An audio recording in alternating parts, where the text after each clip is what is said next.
여러분, 제가 얼마 전에 버섯 컨텐츠 하겠다고 공지했었잖아요. 와, 진짜 질문이 생각보다 엄청 많았어요. 감사합니다. 자, 그런데 제가 갑자기 나와서 좀 깜짝 놀라셨죠? 너무 많기도 하고 질문이 좀 어려운 부분들도 있었고, 이거 완전히 버섯의 늪이에요, 늪. 도저히 혼자서는 안 되겠더라고요. 그래서 제가 가야 할 곳이 있습니다. 그게 바로 어디냐면 바로 목포역입니다. 안녕하세요. 박사님 반갑습니다. 네. 잘 지내셨어요? 네. 네네네. 저희 원래 이끼류 컨텐츠에 잠깐 출연해 주셨. 이게 아니고 지일인데요. 맞아요. 지일입니다. 근데 목포 진짜 덥네요. 네, 요새 너무 뜨거워가지고. 위에는 안 그런가요? 위에는 더 덥네요. 살벌합니다, 살벌해 진짜.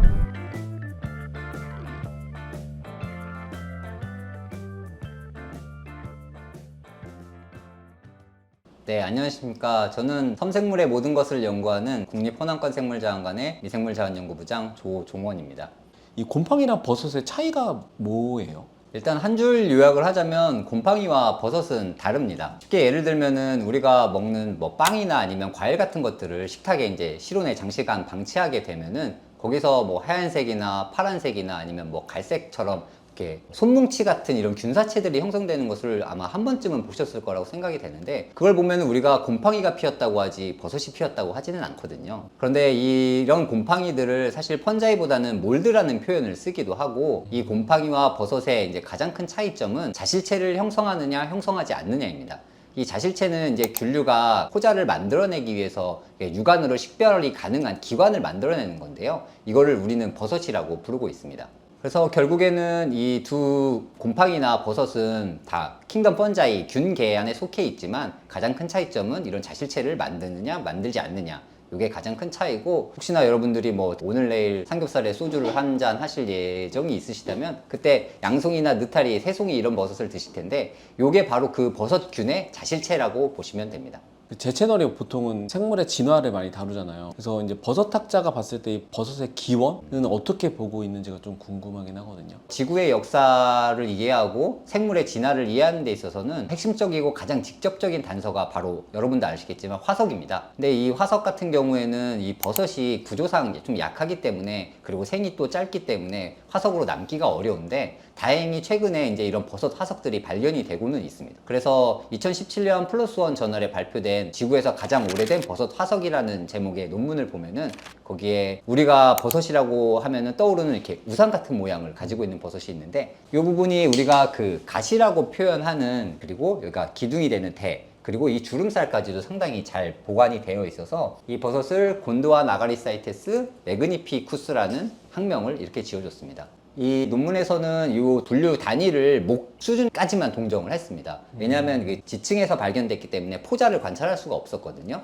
그래서 이런 이유들을 통해서 목 수준까지만 동정했다고 이 논문에 설명이 되어 있습니다. 이것 외에도 최근에 뭐 미얀마에서도 그 호박 있죠, 엠버, 그 보석, 그 안에 이제 파리 화석이 있었는데, 거기에 그 과드님 채널에서도 나왔던 그 비슷한 동충하초류가 발생한 게 발견되기도 했습니다. 가끔 인터넷 기사에 보면은 8억 년 전, 그리고 10억 년 전에 버섯 화석 발견, 이런 기사들이 있는데, 사실 그 내용을 잘 살펴보면은 버섯이라기보다는 버섯의 기원이 되는 균류의 포자나 아니면은 균사체나 이런 것들이 이제 발견된 것을 이렇게 표현한 것입니다. 그래서 버섯이라고 할 수는 없고요. 그래서 이 버섯이 가장 오래된 화석이라고 지금은 알려져 있습니다. 이제 우리가 먹는 버섯만 봐도 모양이 엄청 다양하잖아요. 모양별로 뭔가 번식 방법도 다를 것 같긴 한데, 그런 것들이 좀 궁금하긴 하거든요. 그래서 화면을 좀 준비를 했는데요. 여기에 여러 가지 모습을 보시면은 되게 생각보다 다양한 형태를 가지고 있는 것들이 있고, 이것도 아주 극히 일부분에 속하는 것들입니다. 조금 더 특이한 형태에 있는 버섯을 좀 보자면, 얘는 이제 그 곰보버섯인데요. 주로 이제 봄을 알리는 버섯으로 알려져 있습니다. 봄 그 시기에 이제 발생을 하기 때문에. 이 버섯은 이제 붉은 쌀이버섯인데, 지금 이 형태만 봐도 바닷속에 있는 산호초 같이 버섯이라고 생각하지 않으실 수도 있거든요. 얘는 습지 등불버섯인데 좀 작습니다. 근데 이렇게 물 속에서 이쪽에 이제 소나무 잎에 이런 물에 떨어지는 데서 발생을 하는데, 이렇게 생긴 것들도 버섯이고, 누가 보면 콩나물이라고 얘기할 수도 있겠죠. 진짜 특이하다. 네. 얘는 이제 그 주로 나무를 이제 분해하면서 살아가는 부수성 버섯인데, 이름은 그물코버섯입니다. 좀 더 가까이서 보면은 이렇게 이 코 모양이거든요. 진짜네. 네. 그래서 이제 생긴 걸 보고 이제 국내에서 그렇게 이름은 지었지만, 사실 학명은 뭐 포로디스큘러스, 뭐 펜들러스 이런, 그래서 약간 학명은 라틴어나 그리스에서는 좀 다른 의미를 가지고 있지만 우리나라에서는 딱 그물코버섯. 그리고 왜 그물이냐? 밑에 이렇게 포자가 생기는 부분이 약간 이렇게 그물 모양으로 생겼기 때문에 그런 이름이 붙여진 버섯입니다. 그리고 이 버섯은 소혀버섯인데요. 얘가 왜 소혀버섯이라고 불리냐면은 이 단면을 보시면 알 수 있습니다. 마치 이 소고기의 마블링처럼. 우설 요리들을 저는 먹어보진 못했는데요. 보시면 단면이 이렇게 좀 비슷하게 생겨서 그렇게 이름이 붙여진 것으로 알고 있습니다. 이게 그 식물 키우듯이 쉽게 키울 수 있는 게 아니에요. 아, 그럼요. 아, 그래요? 네.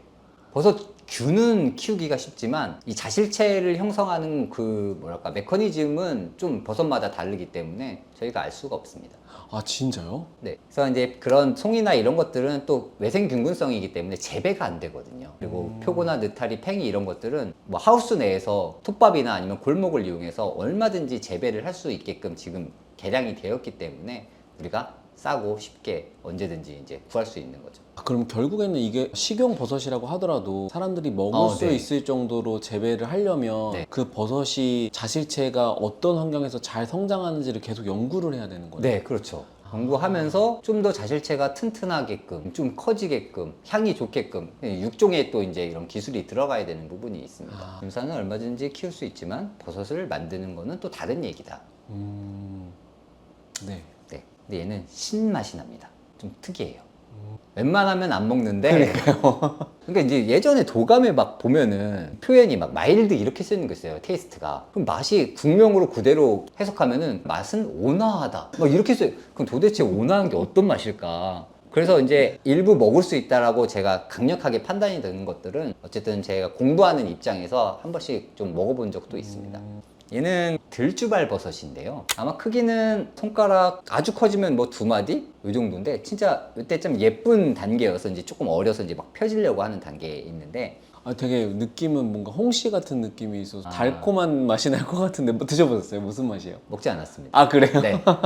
먹을 수 있다는 걸 뒤늦게 알았기 때문에 꼭 이렇게 예쁜 상태를 보기가 쉽지가 않아요. 대부분 많이 커서 망가졌거나 너무 어리거나 운이죠. 그래서 이제 현장을 많이 나가야 되는 이유가 이게 작았을 때랑 아니면 퍼졌을 때랑 이런 형태들이 버섯이 조금씩 달라지는 것들이 많이 있는데 그런 것들의 전 단계를 좀 관찰을 하기 위해서는 많이 나가서 보는 수밖에 없습니다.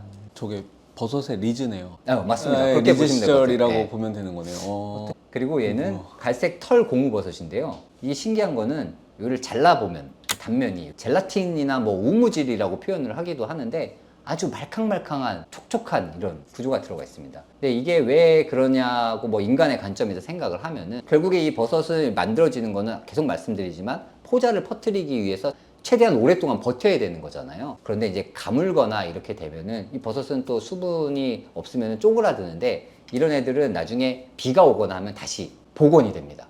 우리가 먹는 모기도 마찬가지고요. 모기버섯도 그래요? 모기버섯 말려서 팔잖아요. 그 물에 넣으면은 불어나잖아요. 그러니까 그렇게 좀 더 오랫동안 생존, 극한 환경에서 살아남기 위해서 이런 생존 방법을 선택한 애들도 있습니다. 보시면은 얘가 이제 어린 거, 조금 더 큰 거, 이제 아주 큰 건데 점점 이렇게 벌어지게 되거든요.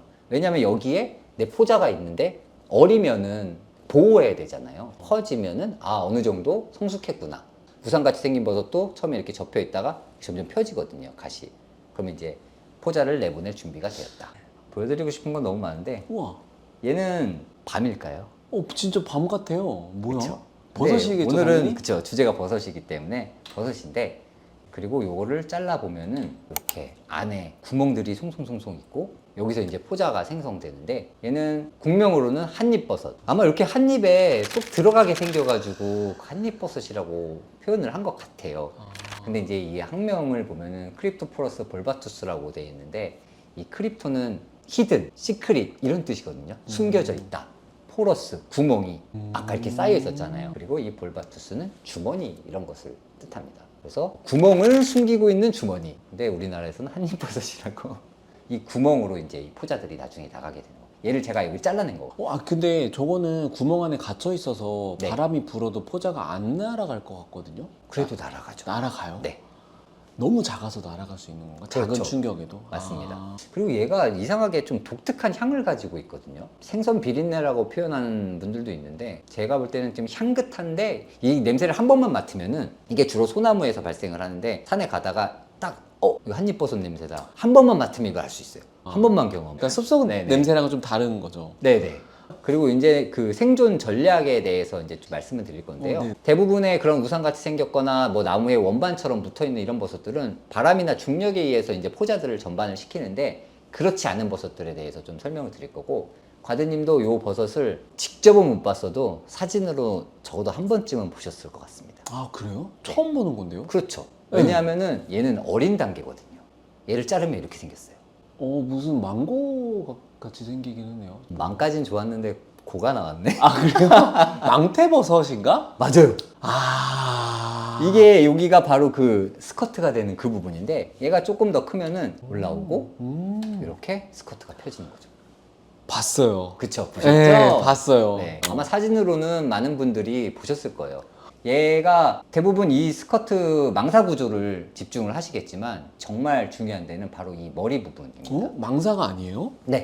뭐야, 망사에 포자가 있는 게 아니었어요? 맞아요. 망사에 있는 게 아니에요. 뭐야, 그럼 망사 왜 있는 거야? 그 이유는 좀 뒤에 설명을 드리고, 네. 이 머리 부분에 이 암록색의 점액질이 있는데 여기서 그 똥냄새가 나요. 고약한 악취가 나요. 그러면 뭐가 오죠? 똥파리들? 그쵸. 파리들이 날라와서 이제 여기 붙어서 이걸 먹기도 하고 하면서 발에 이 포자를 묻혀서 날아가는 거예요. 충매화처럼 생각하셔도 될 것 같아요. 그러면 이 망사는 왜 있냐? 이 버섯이 생이 엄청 짧아요. 얘는 하루도 못 가요. 이게 아침에 만약에 산에 가다가 한 요 정도 올라온 애를 보고 저녁에 보통 내려오잖아요, 조사를. 그러면 쓰러져 있어요. 제가 볼 때는 한 반나절 정도이지 않을까 싶어요. 그래서 이 구조를 보면은 거의 스펀지 같은 재질이거든요. 생장이 빠르다. 근데 다만 경과하지가 못하다. 그래서 생이 짧기 때문에 강력한 악취를 만들어냈고, 시각적으로도 곤충들을 유인하기 위해서 이렇게 노란색의 스커트를 만든다고 저는 알고 있습니다. 아, 곤충들을 유인하기 위해서 저렇게 화려한 색깔에. 그렇죠. 아, 근데 이거 진짜 힘들거든요. 냄새가 쉽지 않아요. 아. 그래서 한번 좀 맡아보게 해드리고 싶은데. 아 진짜요? 제가 채집 함장 다닐 때 이 버섯은 채집하는 그 순간 뜯어내면 이제 그때부터 망가지기 시작하거든요. 근데 이런 것들을 망가지지 않기 위해서는 저희가 출장을 가면 뭐 3박 4일, 4박 5일씩 나가는데, 그래서 이제 간이 건조기들을 들고 다녀요. 집에서 과일 말리는 거 이런 거 있잖아요. 그걸 들고 다니다가 얘를 이제 채집을 해서 이런 비슷한 애들을 말렸는데 숙박업소 사장님께서 화를 많이 내셨어요. 그래가지고 버릴 수는 없고 밖에서 전기 좀 이어가지고 밖에다가 이제 그 간이 건조기를 두고 말렸던 기억이 있습니다. 그리고 얘는 세발버섯인데요. 이렇게 발이 3개처럼 올라왔던 세발버섯이라고 이름이 붙여졌는데 사실 4개인 것도 있어요. 얘는 작아요. 한 요 정도 크기인데 전체가 보면은 냄새는 지독합니다. 그래서 이렇게 어렸을 때부터 파리들이 항상 붙어 있어요. 이 파리는 작잖아요. 그러면 네. 이 버섯도 크지 않다는 걸 알 수가 있잖아요. 이렇게 와가지고 얘네가 기다리고 있습니다. 이게 열릴 때까지. 그래서 포자 묻혀서 또 가는 네, 거예요? 그렇죠. 그리고 얘는 방귀버섯 종류인데요. 방귀요? 네. 왜 방귀일까? 애들이 참 좋아하겠죠. 그러니까 애들 진짜 뽕뽕. 좋아하겠다. 얘를 좀 가까이서 보면은 이렇게 생겼거든요. 그럼 여기에 이제 정당 부위에 구멍이 나 있는데 이 부분에서 포자가 뽕 하고 뿜어져 나와요. 얘는 말불버섯 종류인데 얘도 마찬가지예요. 얘도 이제 성숙하게 되면은 이 정당 부위 약간 까뭇까뭇한 부분이 있잖아요. 거기에 이제 구멍이 생기고 거기로 이제 포자가 방출되게 되는데, 제가 동영상을 준비했고 대박. 짧아요. 1, 2거든요. 잘 네. 보셔야 돼요. 이렇게. 버섯이 근육처럼 수축을 하는 거예요? 그랬으면 너무 신기했겠지만 네. 요거는 빗물이 떨어진 겁니다. 콩. 아, 빗물이. 작은 압력에 의해서 펌프질이 되는 거구나. 그렇죠. 아, 그리고 더 놀라운 거는 얘가 어느 정도 충격에는 외형을 다시 복원시킨다는 거예요. 찌그러지지 않았잖아요. 다시 펴졌잖아요. 네. 어. 이게 손으로 눌러도 다시 돌아오거든요. 어느 정도는. 왜냐면은 포자를 퍼뜨려야 되는데 이 안에 정말 무수히 많은 포자가 들어있는데 이게 한 번의 압력으로 쭈그러든다면은 자기의 역할을 못하는 거잖아요. 그렇기 때문에 다시 복원할 수 있게끔 이 안에 구조가 만들어져 있다. 밟고 지나가거나? 네, 치기만 해도 엄청나게 많이 뿜어져 나갈 수 있는 거죠. 아 그러겠네요. 그 무슨 뭐 장수풍뎅이나 이런 애들이 걸어가다가 네네. 한 번 탁 그럴 수도 치면은 있죠. 근데 이런 종류 중에 자실체를 크게 만드는 애들이 있거든요. 이거는 그냥 막 가다가 잘못 밟으면은 진짜 펑 터져요. 그래서 이 등산화에 이 포자가 갈색으로 쫙 묻을 정도로. 그래서 얘는 외부의 압력, 충격에 의해서 포자를 밖으로 튕겨내는 생존 전략을 가진 친구. 진짜 진짜. 그리고 얘는 주름 찻잔 버섯인데요. 찻잔처럼 생겼는데 맞아요, 여기 맞아요. 주름이 있어요. 그래서 보시면 이 둘이랑 얘의 가장 큰 차이점은 저 흰색 점액 그쵸. 인가? 이건 막이에요. 막. 막. 네. 그럼 준비가 안 됐다. 얘는 포자를 내보낼 준비가 되었다. 이게 벌어지면서 이게 찢어지게 되는 거거든요. 얘는 근데 한 새끼손톱이나 뭐 손가락 한 마디 정도, 이것도 작은 버섯이에요. 근데 얘가 뭐가 특이하냐면은 위에서 보면은 안에 바둑돌 같은 게 이렇게 저게 뭐예요? 진짜. 들어있어요. 소피자라고 하는 구조인데 이 안에 포자가 들어있거든요. 한 번 더 감춘 거죠. 왜 그랬냐? 얘는 여기 소피자가 하나가 잠깐 튀어나왔는데 여기 뒤에 여기 실 같은 이런 실이 달려 있어요. 실 구조가. 이 실이 이 컵을 보면은 요 밑에 이렇게 동글동글동글하게 말려 있거든요. 그러면 빗방울이 위에서 딱 떨어지면 얘가 팡 튕겨나가요. 이 소피자들이. 네? 튕겨나가는데 네. 요 실이 점액질이 있거든요. 그럼 근처에 있는 식물에 이 실이 걸려요. 튕겨나가다가. 그럼 이렇게 핑핑핑 감겨가지고 이렇게 매달리게 되거든요. 그 다음에 이제 이 소피자가 열리고 거기서 포자가 떨어집니다. 그게 가능해요? 너무 신기한데요? 그렇죠? 그래서 진짜 보면은 왜 그렇게 힘들게 했을까 막 이런 그러니까요. 생각이 들기도 하는데 그들의 생존 전략을 저희가 그 진화 과정을 알 수는 없잖아요. 저 실이 그 생각보다 튼튼한가 봐요. 이렇게. 네, 좀 이 균사들이 뭉치면은 되게 질기게도 되거든요. 그 뭐 균사를 활용한 뭐 가죽을 만들기도 하잖아요. 저 요새는. 봤어요. 그쵸? 맞아요. 네. 기능적으로 보면은 되게 어렵게 조직을 만들어냈다고 보시면 돼요, 진화가. 그리고 얘는 먹물버섯이에요, 먹물버섯. 이 끝에가 지금 녹아내리고 있는 거거든요, 점점. 그러니까 얘는 우선처럼 생겼지만 중력이나 바람에 의해서 퍼뜨리는 게 아니라 자기 몸을 녹아내리면서 까만색 먹물 같은 걸 만들거든요. 보시면은 저게 이게 제 손이에요. 일단 이렇게 묻어놔요. 저 먹물 안에 설마 포자가 있는 거예요? 네, 그렇죠. 얘는 보면은 그 어쨌든 뭔가 좀 굳이 갓을 가지고 있는데 이렇게 몸을 녹여가지고 이렇게 잉크를 만들어야 될 이유가 있었을까. 근데 예전에 제가 찾아봤던 자료에는 그런 얘기는 있었어요. 얘가 구조적으로 이 갓이 잘 안 열리게 생겼대요. 폐쇄적으로.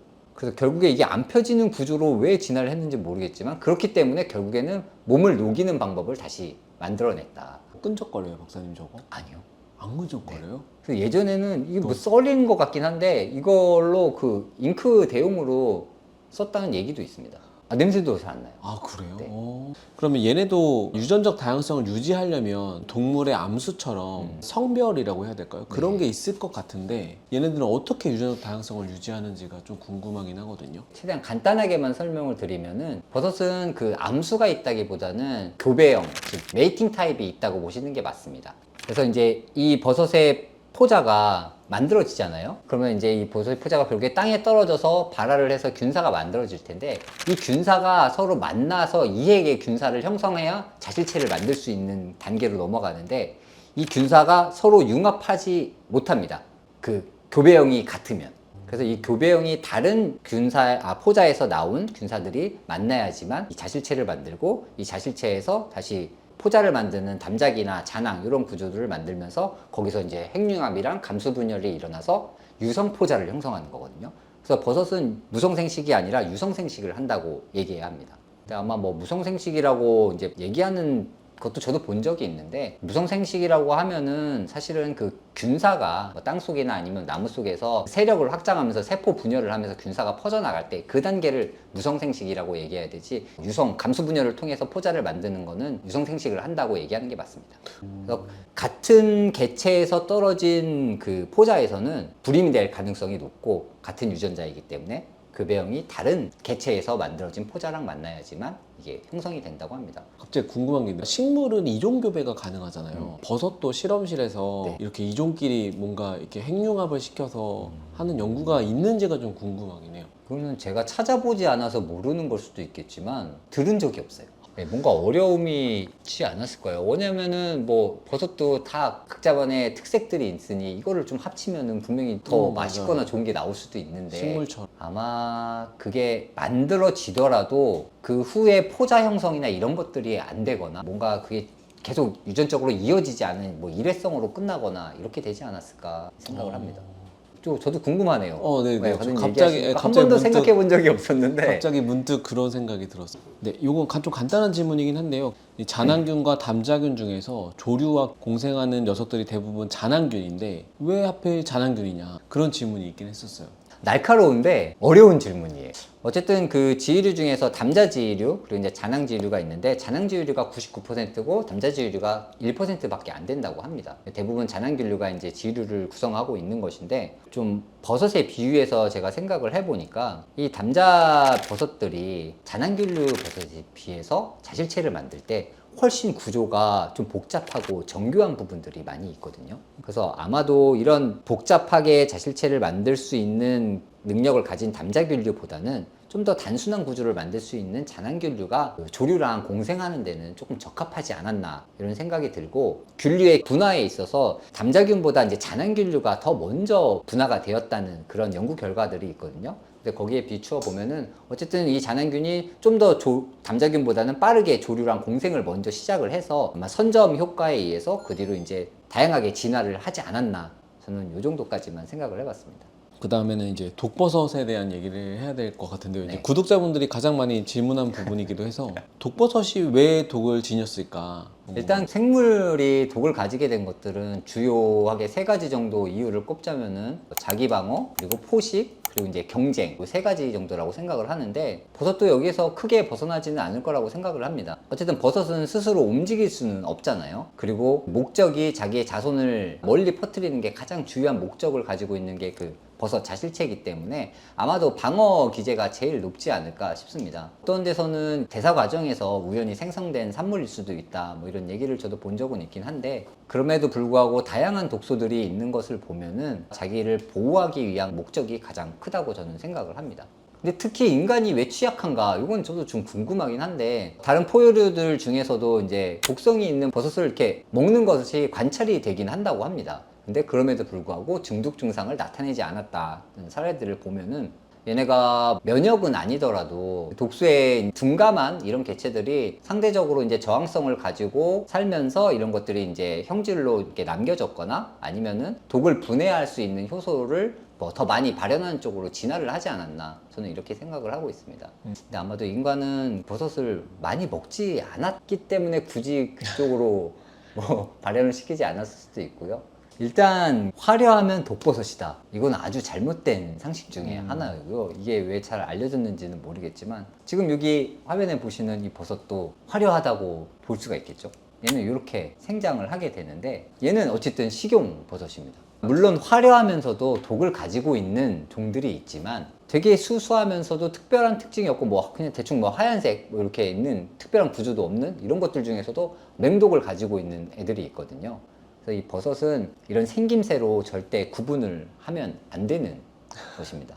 그리고 뭐 곤충이나 뭐 벌레가 뭐 이런 것들이 먹어서는 괜찮다. 여기 보시면 이 뒤에 민달팽이 숨어 있거든요. 네. 그리고 얘도 여기 있는 이 구멍, 얘네 이거 다 이 달팽이가 이거 섭식한 그 흔적이거든요. 그럼 이런 것들은 먹어도 될까요? 그것도 아주 잘못된 상식. 기본적으로 이 생물들과 우리는 장기부터 일단 다르잖아요. 그래서 이런 것들을 괜찮다고 하고 먹으면 절대 안 됩니다. 근데 제가 이 독버섯에 관해서 꼭 말씀드리고 싶은 거는, 이 독버섯이 나쁜 건 아니잖아요. 먹은 우리가 잘못했지. 그렇죠. 이 독버섯은 인간 식탁 위에서의 논리죠. 근데 되게 이 독버섯을 안 좋게 표현을 하거든요, 이 사회적으로도. 마약이나 범죄나 이런 데 보면은 뭐 기사에 다 독버섯처럼 번지는, 독버섯처럼 빠르게 퍼져나가는 그들만의 삶을 살고 있는 것뿐인데, 우리가 그걸 직접 뜯어서 내가 내 입으로 넣어서 씹어서 삼키지 않는 이상 나한테 아무런 피해가 없는데 그거를 나쁘게 표현하는 이 사회적인 풍토랄까? 그런 것들이 좀 바뀌었으면 저는 좋겠어요. 그 독을 가지고 있다는 것만으로 우리가 나쁘게 표현하는 것은 좀 지양해야 되지 않을까, 저는 꼭 그 말씀을 꼭 드리고 싶었습니다. 요리를 해도 괜찮은 독이 있고 아닌 독이 있고 그래요. 네, 그렇습니다. 뭐 일반적으로 가장 잘 알려진 독들은 뭐 아마톡신이나 뭐 팔로톡신, 그리고 무스카린, 그리고 이보텐산 물식물, 뭐 지로미트린, 그리고 뭐 코프린, 뭐 실로사이빈, 뭐 이 정도가 있는데, 그 중에서도 이제 가장 잘 알려진 게 아마톡신입니다. 이 아마톡신 안에는 뭐 또 알파 알마니틴, 베타 아마니틴 뭐 여러 가지 독들이 있는데, 이 독이 위험한 이유는 그 우리 세포 내에서 그 단백질을 생성하지 못하도록 이 RNA 폴리머레이즈 2, 이 중합효소 2를 억제시킨다고 합니다. 그럼 결국에는 세포가 단백질을 만들어내지 못하고 결국에 기능을 하지 못하고 사멸하게 되겠죠. 그럼 당연히 간과 신장들도 다 망가지게 돼서 죽게 되는데, 이런 독들이 위험한 게 열을 가해도 분해가 되지 않는다는 거예요. 그래서 아까 독버섯 상식에서도 그런 거 있잖아요. 조리해서 먹으면 괜찮다. 이것도 아닌 것들이 있기 때문에 위험한 겁니다. 근데 조금 재밌는 독소가 하나 있는데 그 코프린이거든요. 이 코프린은 그냥 먹었으면 아무런 문제가 없어요. 근데 선택적으로 독성이 만들어지는데 그게 술을 먹으면. 술을 마시고 이 버섯을 먹으면 그래도 그렇고 얘를 먹고 술을 먹어도 그렇고 우리가 술을 먹으면은 알코올을 대사하는 과정에서 아세트알데하이드가 이제 만들어지잖아요. 근데 얘는 독성을 가지고 있는데 얘를 이제 아세트산으로 문제가 없는 걸로 이제 분해를 하는 게 ALDH라고 합니다. 얘가 작용을 못해서 아세트알데하이드가 몸에 계속 축적이 되는 거예요. 그러면은 어지럽고 구토가 생기고 이게 심한 사람들은 뭐 심장마비까지도 당연히 올 수도 있겠죠. 수치가 해소가 안 그죠. 되는 거네요. 수치가 생기는 강한 수치가 지속적으로 두원먹물 버섯이 이 코프린 성분을 가지고 있는데 알코올 중독 치료제 중에 디설피람이라는 약물이 있어요. 근데 이 약물도 이런 동일한 기작으로 술을 먹으면 숙취를 만들게 해서 술을 끊게 만드는 동일한 작용을 하는 거죠. 이 독소도. 그런 독도 있습니다. 그리고 이 질문이 좀 재밌긴 네. 했는데요. 보통 버섯이 산속 흙 쪽이나 나무 쪽에서 자라잖아요. 네. 근데 이게 아니라 철이나 유리, 뭐 아스팔트 이런 데서도 버섯이 자랄 수 있을까? 이런 질문도 있었어요.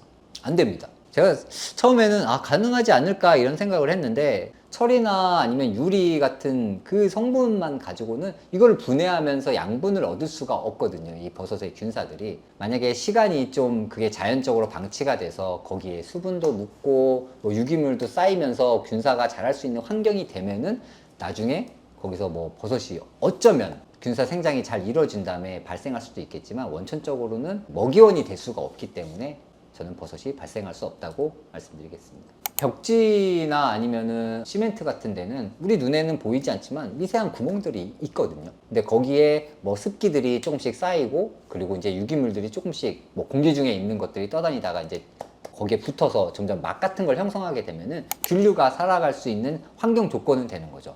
근데 다만 많은 에너지를 더 필요하게 되는 버섯은 좀 자라기가 어렵다고 볼 수 있습니다. 우리가 흔히 보는 눈으로 보는 자실체를 말씀하시는 네네 거죠? 맞습니다. 제가 자료를 찾아보니까 치마버섯이라는 버섯이 있어요. 되게 흔한 버섯이거든요. 전 세계적으로도. 이게 인간의 눈에서 왜 해외 사례를 보면은 각막에 이게 발생을 해가지고 피해를 줬던 사례가 있었고 국내에서도 뭐 2020년이랑 23년도에 그 환자들의 폐에서 이 버섯의 균사가 발생을 해서 염증을 일으켰던 사례는 있습니다. 다만 버섯을 만들진 않았던 거죠. 균사의 상태. 그 자실체는 모르겠습니다. 시간이 지나면 만들 수 있을지도 모르겠지만 아마 양분이나 이런 것들을 흡수하는 게 어렵고 그 버섯 자실체를 만드는 과정이 또 일반적으로 살기 좋은 공간에서 하는 것보다는 어려움이 많기 때문에 모르겠지만 충분히 이제 인간에게도 어쩌면은 피해를 줄 수 있다. 버섯 중에서도 나무에서 자라는 버섯들은 진짜 딱딱하거든요. 그래서 목질화 되었다고 이렇게 표현을 할 정도로 뜯어내기도 쉽지 않고 손으로 부실 수도 없어요.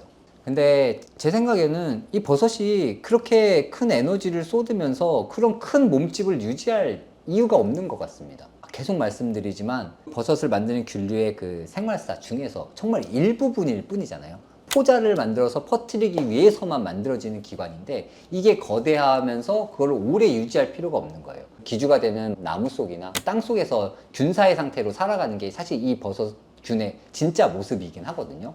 얘는 열매일 뿐이잖아요. 어떻게 보면은. 그러니까 저는 이게 그 말이 맞는 게 나무의 열매가 굳이 이렇게 클 필요가 없잖아요. 그쵸. 적당히 크면 되지. 네, 맞습니다. 동물이 먹을 정도로. 근데 사실은 버섯도 이게 사람들이 이 자실체 자체를 나무처럼 생각하는 게 좀 그러니까 오해의 소지인 것 같아요. 근데 자실체는 말 그대로 열매 같은 거잖아요. 네, 꽃이나 열매. 네, 그러니까 꽃이나 열매가 굳이 이따시만큼 클 필요가 없는 거죠. 네. 포자를 퍼뜨리기 위해서 만들어지는 기관일 뿐인데 그거 끝나면 역할을 다 하는데 굳이 큰 필요는 없다. 균류는 결론적으로 말씀드리면은 부신다기보다는 약화시킨다, 물리적으로. 왜냐면 균사들이 자라면서 어쨌든 그 작은 틈새들을 통해서 자라나기도 하면서 그 균사들이 대사 활동을 통해서 일부 산 같은 것들도 만들어서 밖으로 뿜어내거든요. 그런 것들이 결국에는 이제 바위들을 좀 부식시킬 수 있게 만드는 거죠. 버섯이 결국에 빛을 내는 이유는 그냥 제 생각에는 조금 더 다른 곤충들을 유인하기 위해서 그런 것 같습니다. 포자를 더 멀리 퍼뜨리기 위해서. 이 버섯이 국내에도 있고 빛을 내는 버섯이에요.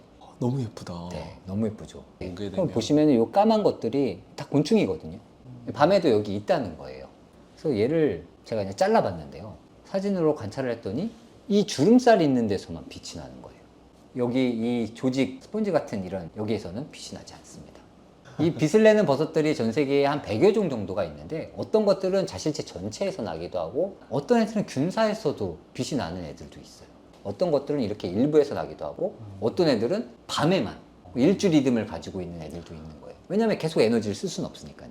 아 그리고 요 질문이 좀 재밌긴 했는데 버섯한테 곰팡이 제거제를 뿌리면 이 버섯이 죽냐 이 질문이 있었어요. 아, 이거 아주 신박한 질문이었고 한 번도 생각해 본 적은 없었는데 제가 이거를 시도를 해볼까 하다가 뭔가 좀 미안한 마음이 들기도 하고 결론적으로는 버섯을 못 찾았습니다.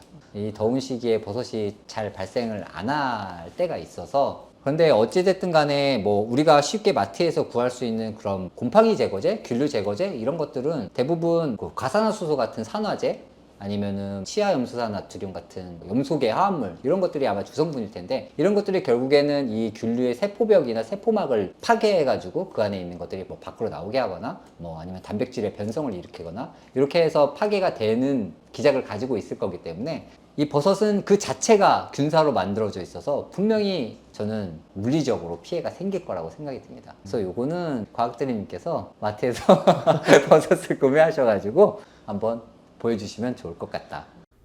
그래서 제가 간단하게 실험해봤습니다. 대조군을 준비하고 스프레이형 곰팡이 제거제를 뿌린 실험군과 젤 타입 곰팡이 제거제를 바른 실험군을 준비해서 진행했는데요. 2시간도 채 지나지 않아서 곰팡이 제거제를 뿌린 버섯들은 스프레이형과 젤 타입 모두 버섯의 조직들이 대조군과 비교했을 때 확실히 많이 녹아내린 것을 관찰할 수 있었습니다. 버섯이 상당히 정말 제가 말씀드린 것보다도 더 신비롭고 재미있는 생물이거든요. 그리고 이들이 없으면은 결국에 저는 지구가 금방 멸망할 거라고 생각을 해요. 너무 먹는 것과 이 독이 있다고 나쁘게 보는 것과 이런 것만 보시기보다는 왜 우리랑 같이 살아가고 결국에는 같이 살아가야 될 존재라는 것들 이런 것들을 저희가 좀 인식할 수 있는 계기가 되었으면 너무 좋겠고 생물을 저희가 더 사랑하고 생물 다양성을 지키기 위해서 노력할 수 있도록 여러분들이 많은 관심을 가져주시면 좋겠습니다. 네, 섬생물의 모든 것을 더 열심히 연구하기 위해서 앞으로도 국립홍남권 생물자원관은 열심히 달려가도록 하겠습니다. 감사합니다. 과학은 세상을 보는 창! 감사합니다. 아 진짜 대장정이었다 대장정. 아 몇 시간을 한 거지? 그니까 저 이거 거의 눈부셔. 사실 버섯을 야외에서 채집하는 장면을 영상에 좀 담고 싶었는데 그거를 못해서 좀 아쉽긴 하고요. 그래도 저는 전문가를 만나서 해당 분야의 이야기를 좀 자세히 들을 수 있어서 개인적으로는 좋긴 했고요. 사실 정보 자체는 인터넷이나 AI 같은 거를 통해서 많이 얻을 수 있긴 한데 또 어떻게 보면 한편으로는 이 사람을 직접 만나서 그 사람에 대한 이야기를 듣고 현장감 있는 이야기를 듣는다는 것 자체가 오히려 더 귀해진 시대가 아닌가? 그런 생각이 들더라고요. 그래서 앞으로도 이런 컨텐츠를 종종 해보면 좋지 않을까? 그렇게 생각을 하고 있고요. 혹시 궁금한 분야가 있으시면 밑에 댓글로 남겨주시면 제가 또 그 분야의 전문가분을 잘 찾아봐서 컨텐츠로 풀어보도록 하겠습니다. 지금까지 과학드림이었습니다. 감사합니다. 덥다.